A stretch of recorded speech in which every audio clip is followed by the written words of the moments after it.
Veg versus non veg, ये एक ऐसा सवाल है जो सालों से चल रहा है। आखिर ज़्यादा ताकत किससे मिलती है, वेज खाने से या नॉन वेज खाने से? ज़्यादा स्टैमिना किससे आता है और ब्रेन पावर किससे बढ़ती है? I lost 52 pounds in 7 months. I've only been eating meat for almost 5 years now. पता नहीं गलत फहमी है कि वेजिटेरियन में प्रोटीन नहीं मिलता। Being vegetarian now, honestly, I felt like why didn't I do it before? Hi everyone, my name is dietitian Navneeta Das and आज इस वीडियो में वेज वर्सेस नॉन वेज के बिहाइंड का जो साइंस है वो जानेंगे। सबसे पहले हम समझना होगा, क्या इंसान शुरुआत से ही वेजिटेरियन था? मिलियंस ऑफ इयर्स अगो हमारे एंसेस्टर्स को कोई ह्यूमंस नहीं था। एक छोटा सी जीव था जो कि है वेजिटेरियन, जो दिखने में चूहे जैसा था और वो सिर्फ फ्रूट्स खाया करता था। यानी इवोल्यूशन ने हमें वेज खाने वाले ही बनाया। अब सवाल ये आता है, फिर हमारे कैनाइन्स क्यों हैं? सिंपल आंसर, हमारे पूर्वज नट्स खाते थे। उन नट्स को तोड़ने के लिए ये दांत बहुत यूजफुल। लेकिन फिर नॉनवेज की शुरुआत कैसे हुई? एक समय ऐसा आया जब 80 to 90% जंगल खत्म हो गए, फूड नहीं था, सर्वाइवल बहुत मुश्किल था, इसलिए इंसानों ने शिकार करना शुरू कर दिया। Initially human body non veg digest नहीं कर पाती, पर धीरे धीरे हमारे डाइजेस्टिव सिस्टम में बदलाव आया। शॉकिंग बात यह है, नॉनवेज से हमें प्रोटीन दिया और उसी प्रोटीन से हमारा ब्रेन डेवलप। आज ह्यूमन बॉडी वेज और नॉनवेज दोनों ही डाइजेस्ट कर पाती है। अब बात करते हैं ताकत। Example Neeraj Chopra, olympiad medal winner, India का गर्व। उन्होंने खुद बताया कि पहले वो प्योर वेजिटेरियन। इसको खाना पड़ता। एक बार मेरा 7-8 किलो वेट ऐसे टूटने लग गया था, काफी मेहनत उतनी चल रही थी। पर गेम में ज्यादा स्ट्रेंथ के लिए उन्होंने नॉनवेज खाना शुरू कर दिया। साथ वाले बोले कि नहीं यार भाई, तू स्टार्ट कर ले, कुछ थोड़ा बहुत खा ले ये चीजें। साइंस भी कहती है नॉनवेज से ज्यादा स्ट्रेंथ मिलती है ड्यू टू 2 रीजन, कैल्शियम और प्रोटीन, जो कि वेज से सफिशिएंट अमाउंट में नहीं मिलते। लेकिन एक सवाल, पुराने राजा महाराजा तो वेजिटेरियन थे, फिर वो ताकतवर कैसे थे? उनके डाइट में था सफिशिएंट प्रोटीन और राख, जो कि है ऐश, जिससे उन्हें कैल्शियम भी मिलता था।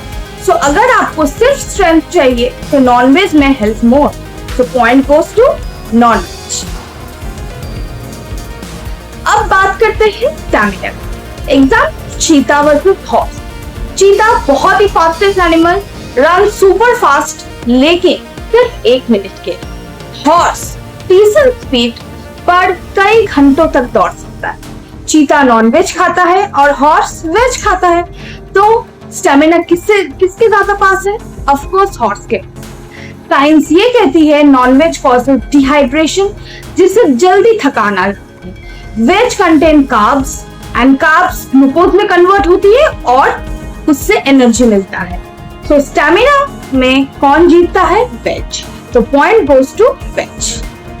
ब्रेन पावर बनाने के लिए हमें क्या चाहिए? प्रोटीन, और प्रोटीन ज्यादा किससे मिलता है? नॉनवेज में। So yes, non-veg can support better brain development. But एक शॉकिंग रिसर्च बताती है नॉन-वेज खाने वाले में ब्रेन स्ट्रोक की चांसेस 5 to 6% ज्यादा है। क्यों? क्योंकि नॉन-वेज में सैचुरेटेड फैट होता है जो आपके ब्लड वेसल्स में जमा हो जाता है और इससे हार्ट डिजीज और डिप्रेशन भी हो सकता है। Yes, non-veg helps brain but brings risk too. Still brain development के लिए पॉइंट जाता है नॉनवेज। लॉन्जेविटी यानी कि लंबी उम्र। टाइगर नॉनवेज खाता है, lives maximum 20 to 25 years. Horse veg खाता है, लिव्स 35 to 40 इयर्स या उससे भी ज्यादा। Human study also proves that vegetarians lives 12% longer than non vegetarians. Science बताता है veg food is easier to digest, digestive stress कम होता है, बॉडी एज स्लो कर देती है। So here again the point goes to veg. तो देखा आपने दोस्तों, नॉनवेज में 2 पॉइंट, स्ट्रेंथ और ब्रेन, और वेज में 3 पॉइंट, स्टैमिना, डिजीज और लॉन्ग लाइफ। सो विनर कौन होता है? वेजिटेरियन। अब आप कमेंट करके बताओ इस वीडियो के बाद आप अपना ओपिनियन बदलेंगे और इस वीडियो को अपना एक फ्रेंड के साथ शेयर करो जो वेज या नॉन वेज खाने को लेकर बहुत ही confuse. Thank you so much दोस्तों, इस वीडियो को देखने के लिए जरूर लाइक करना, कमेंट करना मत भूलना और सब्सक्राइब जरूर करना। टिल देन स्टे ट्यून्ड, मिलते हैं नेक्स्ट वीडियो।